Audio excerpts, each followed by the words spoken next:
So I can't actually believe it's a whole year since sitting in the Maybe McQueen studio and sharing a 2-year update with you. And because it's here and it's 2014 and we're 3 years on since the gorgeous Andy Whitfield passed away.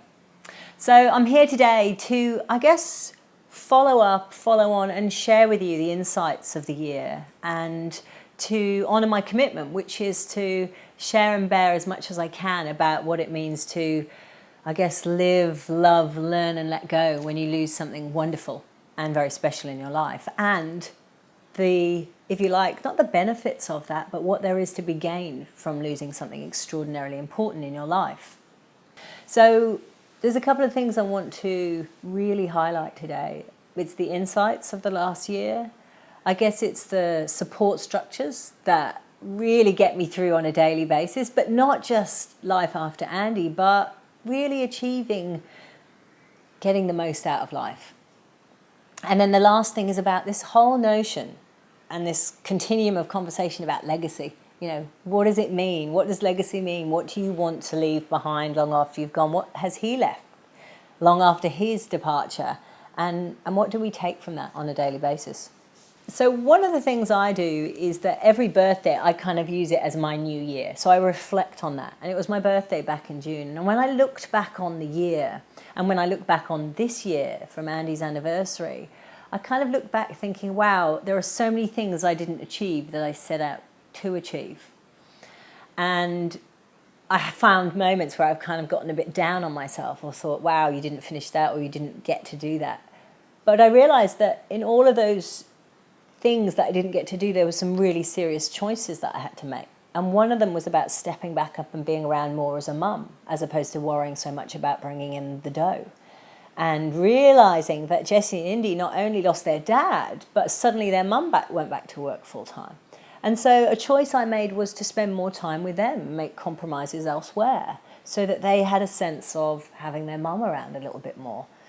One of the most extraordinary lines from the amazing Byron Katie that I have used as a context for how I live my life at the moment is life happens for you and not to you. It's very easy to get caught up in how challenging life can be because of your circumstances. Something traumatic can happen. You know, I work with a number of people who have lost very important people to them through horrific things like motorbike accidents, to experiences like my own, where you've had the opportunity to slowly let go of someone whilst unexpectedly losing them. And for every single person that I work with, it is how they choose to look at their situation as an opportunity versus something that has not only torn their life apart, but will continue to have their life be in pieces, that makes a difference for them getting the most out of their one life. So where are Jessie and Indy at, the infamous Cubs, nearly 3 years on? Over the last year, I have seen them grow into the most extraordinary little two people. And I really want to share with you that, not that it's 50-50, but I see that part of losing their dad has actually made them really who they are.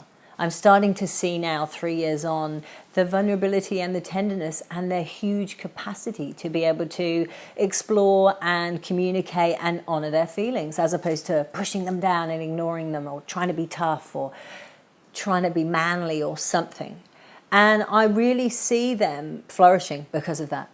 Because as a family and as a dynamic where we are often having to deal with the ups and downs, we've really learnt to communicate it. And as you will have seen through following me over the year through different forms of Instagram or Facebook, you see these shots of Indy and Jessie where on one day they have moments of sadness, but literally in a heartbeat, they're skipping off, you know, looking at something else and they're completely distracted. That is the joy of kids, their ability to let their feelings come up, let a thought come up, but then let it go. So I'm here with my gorgeous little man, the number one cub, Jessie, who has asked to hop in on this little update and give you his take on where we are 3 years on after losing his gorgeous daddy. So I warmly invite you to get Jessie's take on life, love and letting go. So Jessie, how would you describe your unique family? I mean, I think it's kind of, we're unique. We're one of the, I think we're like out of 3 families in my school who don't have a dad. So we're kind of like in our own unique family. So, and I kind of enjoy going through the experience without having a dad. So it's pretty good to experience, but sometimes I kind of feel down in the dumps about it too. So sometimes I feel a bit jealous, even though I like it. So of other families that have a dad and that have like full families.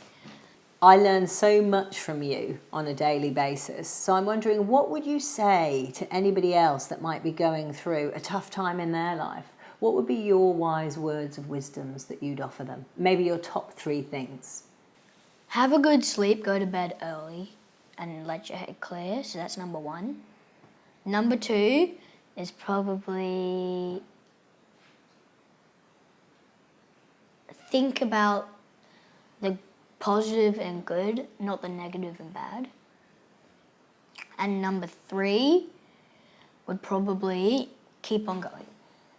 I know for those of you that have been following where the documentary Be Here Now is at, that Lilibet Foster, the incredible director, has given you a really clear update of where the film is at and how close it is. And I guess I wanted to weave into that conversation that you'll have to catch up on if you haven't already seen her recent update. And that is to talk a little bit about what it means to be here now, not only in the sense of the documentary, but what it means as a single parent, as a mother, and as a 41-year-old woman who is navigating being partless in a significant decade in her life. And what being here now means for me, and what the documentary is all about, and your patience and presence and involvement in it, is about being a part of something. It's about being a part of a collective where you have an impact, whether it's in how you are on your day-to-day, in how you're being, whether it's in how you interact with your children and be present with them and respond to their needs, or it's how you respond to your own feelings and what you are capable of and what you aren't capable of. And so for me, this whole concept of being here now and where we are up to and where we're at in our lives right now is about the very obvious and very painful gift that Andy's loss has given us, is that you really got to make the most of the now. And so I guess one of the most tremendous insights that has come from this last year, 3 years on, is looking at each circumstance and everything that happens for the kids and I as it being the first time that it's happened, not wrapping it into the past. So when there's 2 kids at home and they're sick and I've had to cancel clients and I know that cash flow is going to be tight, or the kids are sad, I don't weave that into making it mean that it's because of the past. I don't make it mean that it's tough because Andy's not there. Because it could be tough with him here if he was shooting a million miles away and he was missing his son's soccer game. It could be just as tough. So life happens for you and not to you. It's something that I reference on a daily basis in how do I turn this circumstance, however challenging it is, into something juicy. And some days that might mean cancelling everything and crawling back under the duvet. And sometimes it might be throwing back the duvet and going, make the effort to do something for yourself or for somebody else. It's up to you to make that call. You may have aspired for something. You may have been passionately in love with someone. You may have had a beautiful family, and for one reason or another, or maybe you had a phenomenal job that was taken away from you unexpectedly.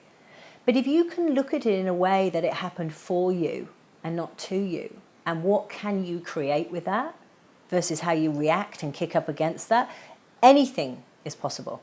Doesn't mean it's easy, doesn't mean that there aren't going to be really tough days, but it's that gift of it is up to you how you write your new story and how much you're willing to let go of the old one or take the good bits with you versus the tough bits that allow you to really be who you want to be in this very one life that you get.